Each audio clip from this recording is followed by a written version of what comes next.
আসসালামু আলাইকুম। এটা একটা 3 ফেজ মোটর কয়েল। এটা আমরা এখন কাটবো। এটা কাটার পর কয়েল পুড়ে গেছে এটার।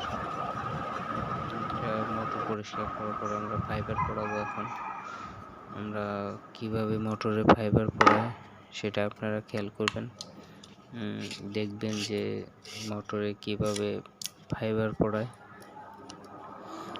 আপনারা যারা মোটরে কাজ করতে চান 28 ঘাট 3 ফেজের মোটর এক্সস্ট ফ্যানের, এটা আমাদের ফাইবার পরানো শেষ।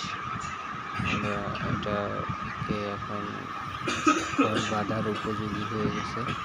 এটা আমরা এখন কয়েল এখানে পরাবো।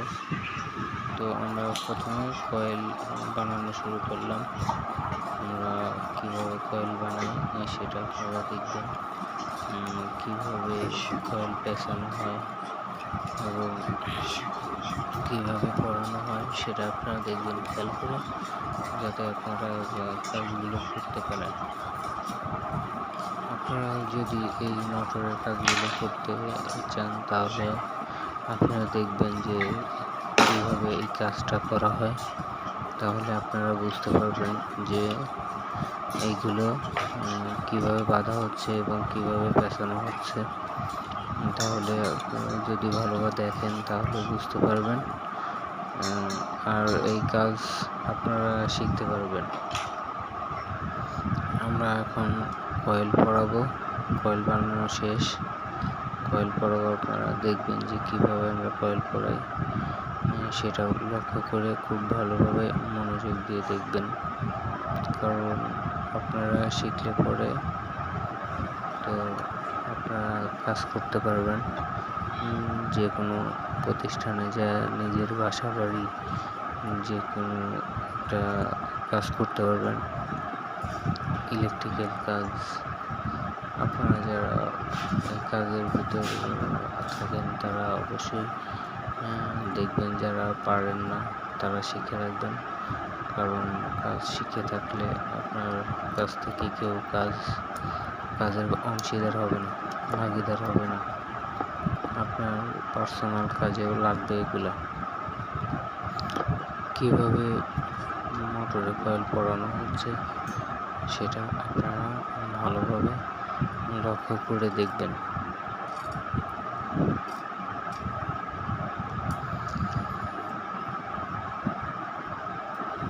এই কাজ যদি আপনারা করতে পারেন তাহলে আপনারাই লাভবান হবেন এবং আপনার একটা কাজ শেখা হয়ে যাবে।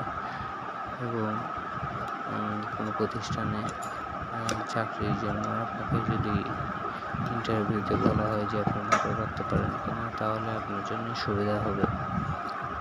কাজ যে কোনো কাজই শিখে রাখা ভালো, কারণ কাজে লাগবেই। হাতের কাজ সবসময় আপনাদেরকে লাগবেই। আপনারা আশা করি আমার এই কাজগুলো আপনারা দেখবেন যে কিভাবে আমি মোটরের কয়েলগুলো পরাই, কিভাবে মোটরের কানেকশনগুলো করি আপনারা দেখবেন। এটার কয়েল পরাচ্ছি দুইটার মোটরের 28 ঘাটের কীভাবে কয়েল পরাচ্ছি এটা আপনারা দেখে রাখবেন। কাজগুলো দেখে রাখলে আপনাদের জন্য বেটার হবে। আর যে কোনো কাজে আপনারা যদি শিখতে চান তাহলে অবশ্যই আমার এই আমার কয়েল পরানো শেষ। কয়েল পরানো শেষ আমরা এখন এবং দেখেন খুব সহজে কয়েলটা বানানো শেষ হয়ে গেছে এবং পরানো শেষ হয়ে গেছে। কীভাবে কয়েলটা করা হয় দেখতে পরে বুঝতে পারবেন কীভাবে কয়েলগুলো বানানো হয়েছে এবং করানো হয়েছে। আশা করি আপনাদের সবারই এইগুলা কাজে লাগবে বলতে আপনার বাসা বাড়িতেও যদি সমস্যা হয় তাহলে আপনি কাজ করতে পারবেন। আমরা এখন কয়েলের কানেকশন করতেছি। এই কানেকশনগুলো আপনারা দেখে রাখবেন। 3 ফেজ কানেকশনটা গুরুত্বপূর্ণ কানেকশন। আপনারা এটা যদি খেয়াল করে দেখে রাখেন তাহলে অবশ্যই আপনারা বুঝতে পারবেন যে এটা আমরা কিভাবে করলাম, কিভাবে বাঁধলাম। আশা করি আপনারা সবাই এই ভিডিওটা দেখবেন। আর আমার ভিডিওটা যদি ভালো লাগে তাহলে আমার চ্যানেলটা সাবস্ক্রাইব করবেন।